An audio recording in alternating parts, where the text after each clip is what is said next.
My name is Marla Givens. I was married to Cliff for 47 years. He died on a Sunday morning, with sunlight slipping through the hospital blinds and my hand wrapped around his.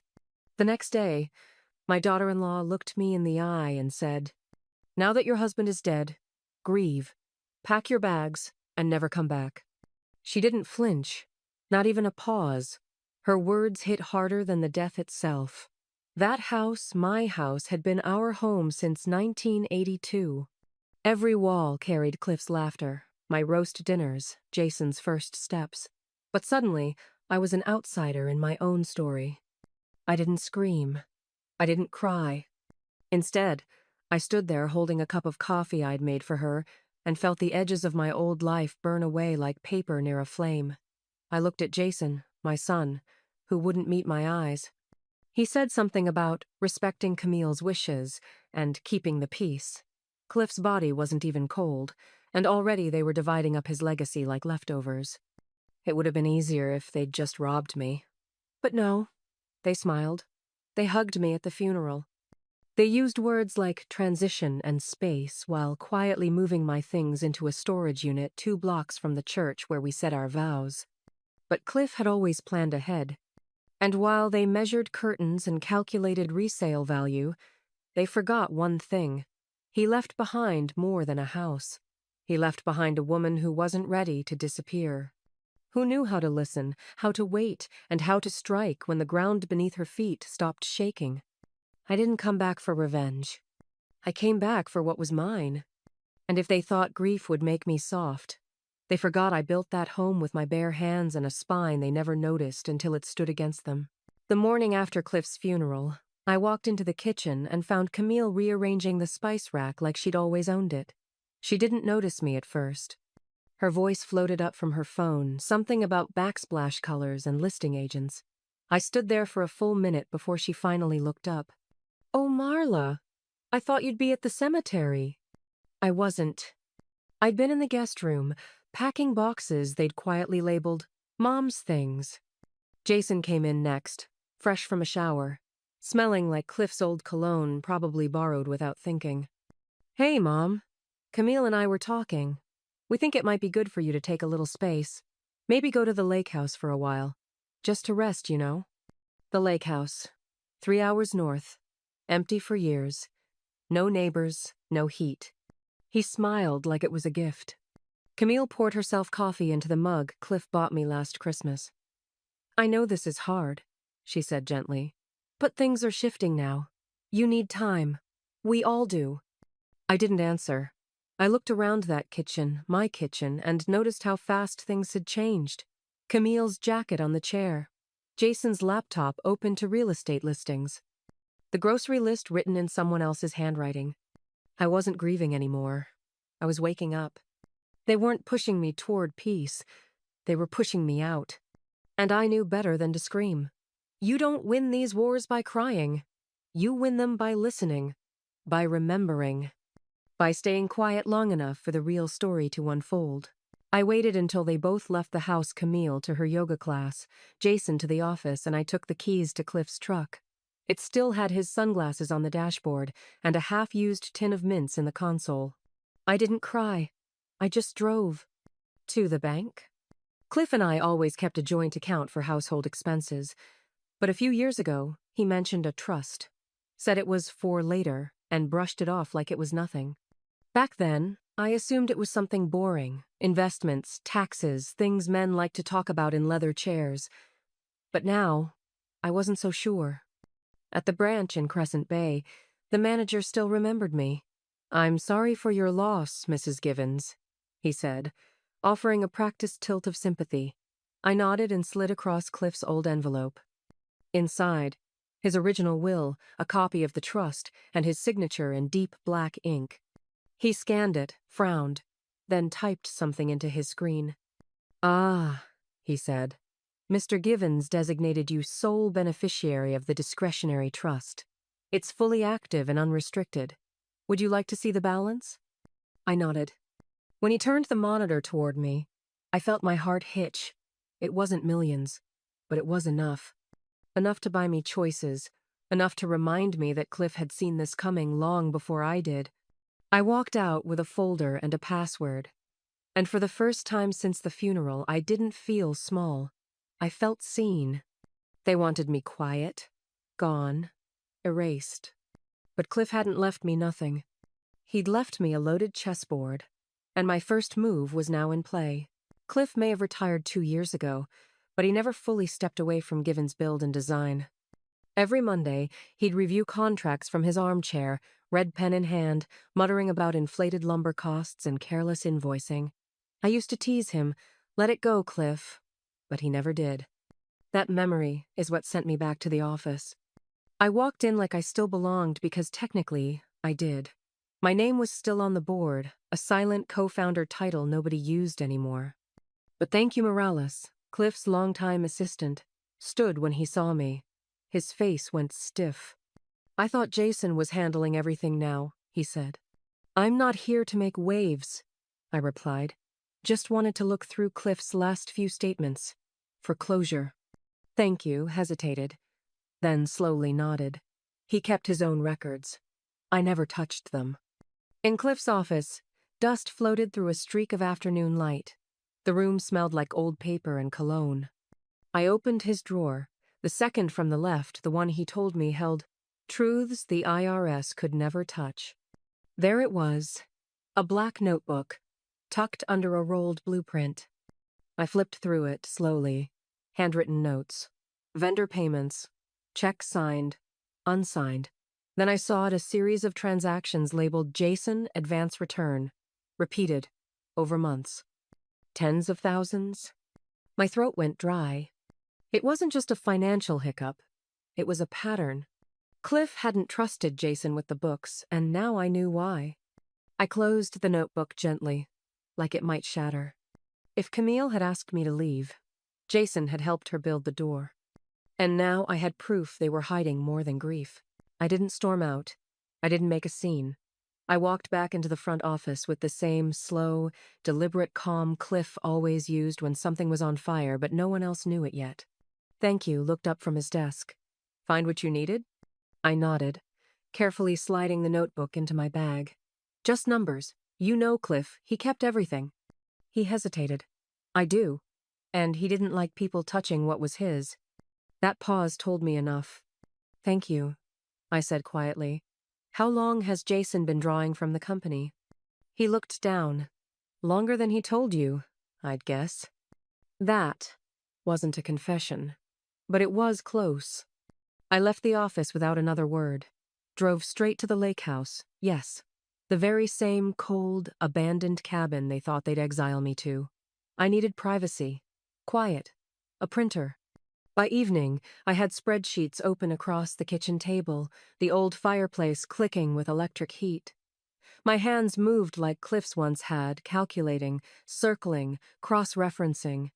When I added it all up, Jason had taken $94,000 from the company over 14 months. Not payroll, not reimbursements. Draws, advances, slush.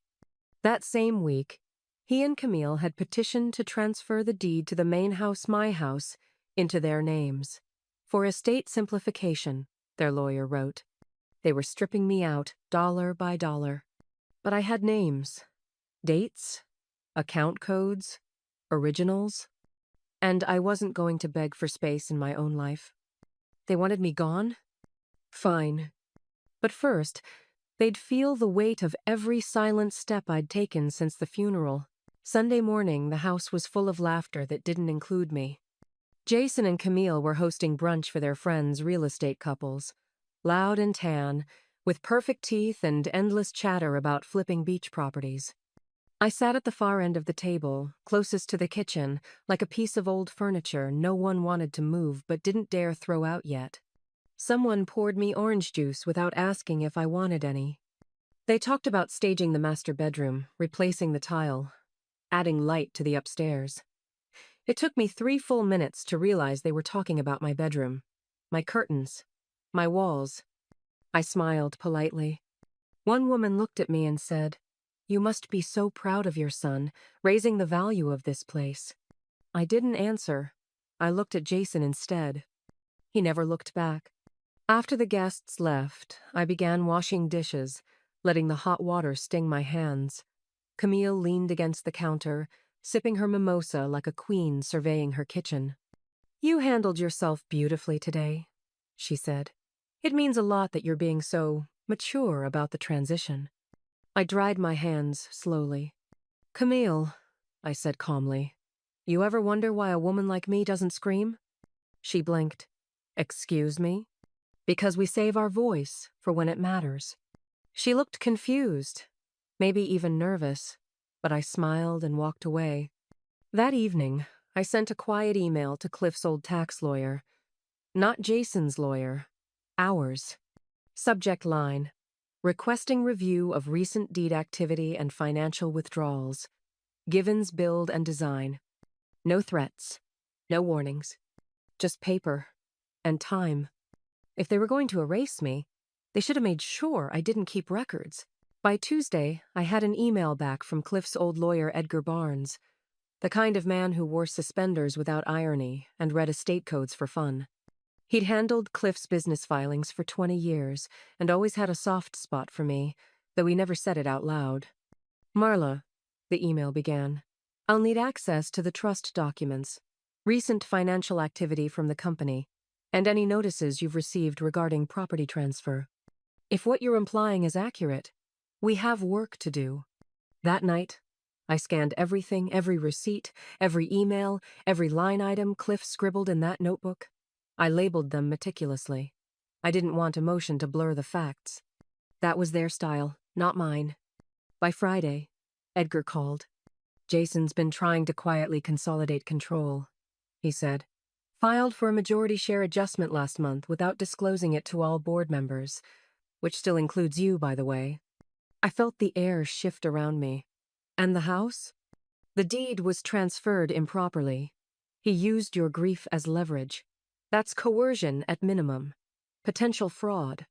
It was the first time someone used the word fraud. And suddenly, everything became clearer.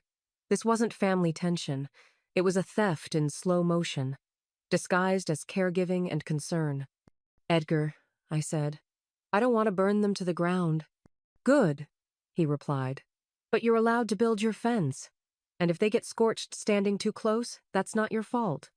That weekend, I put on Cliff's old coat, stepped outside, and looked at the house I used to call mine. Let them keep hosting brunch. I was building a case.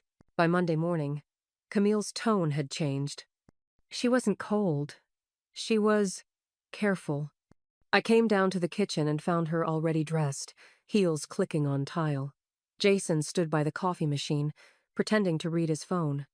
I poured myself tea, took my time, then said without looking up, "I'll need the contact for your real estate attorney." Jason stiffened. "Why?" "I'm contesting the deed transfer," I said calmly, "and filing an injunction on any pending sale." Camille laughed, brittle and forced. "Marla, come on. This isn't how families handle things." I turned to her. "You're right. Families don't lie, or take, or push people out when they're still burying their husbands." The room went quiet. Jason finally spoke. "You don't understand the paperwork." I smiled, slow and steady. "No, Jason, I do. And so does Edgar Barnes." His face drained. Camille stepped forward, voice clipped. "You're upset. We get it. But lawyers? That's escalation. What are people going to think?" I walked to the door, grabbed my coat. "Let them think what they want. I'm not the one who's hiding." That day, I didn't go to the grocery store like they assumed. I went to the county clerk's office, filed paperwork, opened a request for financial inquiry, delivered a sealed copy to Edgar. That night, Jason called my cell. I let it ring out. Then Camille sent a text. "Can we talk? Just us? No lawyers?" I stared at it for a long time before replying. "We'll talk when I'm not the only one being honest." They were finally nervous. And I had only just begun. 3 days later, a courier dropped an envelope on my doorstep. Inside, a letter from Camille and Jason's lawyer, all stiff language and veiled threats. They regretted the misunderstanding. They respected my grieving process. But they also strongly advised against further legal action, given the family implications. Family. That word again. I scanned the letter, circled a few contradictions, then dropped it in a folder labeled Attempts at Pressure. An hour later, I called Edgar. They're lawyering up. Let them, he said. That just means they're scared. That same afternoon, I filed for an emergency hearing on the deed transfer and froze the business accounts pending review. Jason's signature authority was temporarily revoked until the court reviewed financial conduct. Legally, I was within my right. By evening, the silence in the house was palpable. At dinner, Jason sat across from me like a man who didn't know whether to argue or apologize. "You're really doing this?" he said. I set down my fork. "Cliff built this house with me. You don't get to decide what part I'm allowed to live in." Camille stared. "You're taking this too far." "No," I said. "I let it go too far already." They didn't yell. They didn't beg. But I saw it in their eyes they never thought I'd fight back. And they certainly didn't expect me to win battles with paper, not fists. That night, Camille knocked on my bedroom door. "We should talk," she said softly. "Maybe go over everything together." I opened the door just enough to look her in the eye. "I already did," I said. "You just weren't in the room." 2 days before the hearing, I received a small envelope in the mailbox. No return address. Inside, a handwritten note in neat blue ink. "Cliff would be proud of you." I stayed quiet because I was scared. But I saw what Jason did. "If you need me to testify, I will." "Thank you." I read it twice, then sat down on the porch bench, letting the wind fold around me like a soft coat. "Thank you." Cliff's old assistant. Always polite, always neutral, but not blind. I called Edgar. "We have a witness." He paused. "That changes everything." The next morning, I walked past Jason in the hallway. He looked up, waiting for me to flinch, to avoid his gaze. I didn't. Instead, I smiled just a little and kept walking. Camille tried a different tactic. "Maybe we should delay the hearing," she suggested over dinner, pushing food around her plate. "For your peace of mind." "My mind's clearer than it's been in months," I said. That night, I pulled out one of Cliff's old flannel shirts, wore it as I sorted the final papers. I could almost hear him beside me, quiet, steady, always watching the long game. This wasn't just about a house or a business. It was about being counted. About not disappearing just because someone else found your silence convenient. And now, with thank yous note in hand and Edgar preparing the final file, I finally saw the story for what it was. They thought they were erasing a widow. But I was becoming something else entirely. The courthouse smelled like lemon polish and dust. I sat beside Edgar in a room that felt too big and too quiet, watching Jason fidget 2 rows ahead. Camille whispered to him, but his jaw stayed clenched. He wouldn't turn around. Not once. The judge reviewed the documents. Edgar presented the financial logs, the property deed filings, and thank you's sworn statement simple, powerful, undeniable. Jason tried to explain the transfers. Claimed Cliff had agreed informally. The judge raised one eyebrow. "Do you have that in writing?" Silence. Camille said I was making this harder than it needed to be. That families settle these things privately. I leaned into the microphone. "They asked me to pack my bags 3 days after my husband died. They've had every chance to handle this privately." The judge didn't smile, but she nodded. Ruling, the deed would be returned, the business accounts restored, Jason's access suspended pending further review, and I, Marla Givens, was reinstated as co-owner and trustee. When we walked out, Edgar said nothing. He didn't have to. The truth had already spoken. Camille stormed past me, eyes cold. Jason followed, slower. As he passed, I said softly, "You should have remembered whose name built that company." He stopped, but didn't turn around. I didn't expect an apology. I didn't need one. That weekend, I repainted the guest room, moved my things back into the master, and opened a letter Cliff wrote me years ago, sealed in a drawer I hadn't touched since his death. "If they ever forget what you're worth, remind them, but do it with grace." I stood by the window that night, watching the trees shift in the wind. Not as someone's mother, not as someone's widow, but as myself seen, counted, and still here.